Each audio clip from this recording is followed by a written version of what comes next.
Le PLU, c'est le plan local d'urbanisme, un règlement qui définit les orientations d'aménagement et encadre la construction.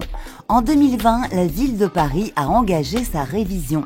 Pour faire face aux enjeux du changement climatique, elle a décidé d'en faire un PLU bioclimatique.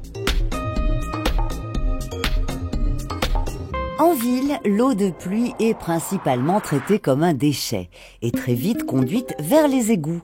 Pourtant, cette ressource naturelle est précieuse. Elle est indispensable aux végétaux et contribue au rafraîchissement. Pour mieux la valoriser, il faut rendre nos villes plus perméables. Alors, une ville perméable, qu'est-ce que c'est ?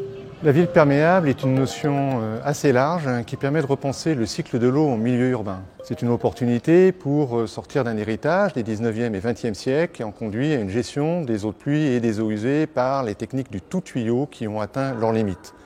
Ces dernières décennies, beaucoup a été fait pour améliorer la qualité des milieux, beaucoup d'investissements. Il reste encore à faire pour l'amélioration de la qualité de la Seine. Si on ne gère pas autrement les eaux pluviales, ces acquis pourront être mis en péril. À Paris, il ne s'agit pas forcément de gérer les fortes pluies. Le plan Paris-Pluie gère les plus courantes de 8 à 10 mm qui représentent 80% du problème et 80% du temps en termes de déversement et de pollution du milieu. Ce qui est intéressant avec la ville perméable, c'est aussi de réintroduire la nature en ville avec des plantations de strates différentes, une infiltration, la reconstitution de sols naturels et la réduction des phénomènes d'îlots de chaleur urbains grâce à des principes d'évaporation et d'évapotranspiration de la végétation. Ce qui est important aussi, c'est de pouvoir gérer à l'échelle de bassins versants.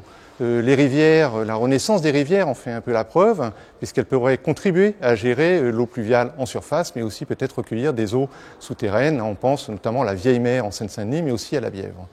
Ce qui est important pour la ville perméable dans Paris, c'est aussi de repenser la nature des tissus urbains et leur capacité à gérer localement l'eau pluviale. Si on s'intéresse à une ville densément bâtie, on peut considérer que le bâti, les constructions, nous amènent à penser en termes de déconnexion du réseau d'assainissement et donc à penser un recyclage de l'eau pour économiser une ressource précieuse en eau potable. Donc il y a donc des enjeux d'économie d'eau, de ressources et aussi d'économie circulaire.